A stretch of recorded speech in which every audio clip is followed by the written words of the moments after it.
আজ ৯০ দশকের জনপ্রিয় চিত্রনায়ক নাইমের জন্মদিন। ১৯৭০ সালের ৮ই মে জন্মগ্রহণ করা এই অভিনেতা মাত্র কিছু সিনেমায় অভিনয় করে জায়গা করে নিয়েছেন বাংলা চলচ্চিত্রের ইতিহাসে।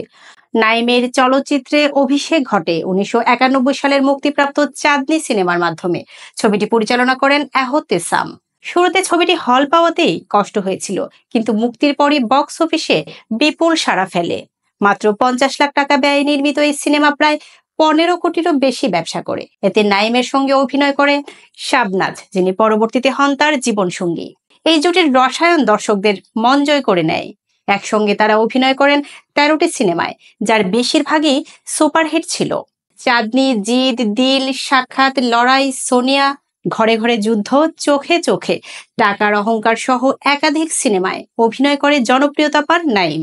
নাইমের আসল নাম খাজা নাইমুদ্দিন মুরাদ। পরিচালক এহতেসাম এক বিয়ের অনুষ্ঠানে তাকে দেখে মুগ্ধ হয়ে সিনেমার প্রস্তাব দেন, আর সেখান থেকেই শুরু হয় তার রূপালী পর্দার যাত্রা।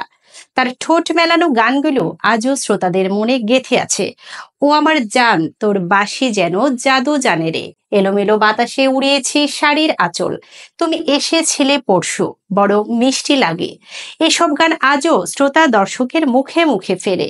মাত্র ২০টিরও কম সিনেমায় অভিনয় করেও নাইম হয়ে উঠেছেন ঢাকাই সিনেমার অন্যতম স্মরণীয় নায়ক।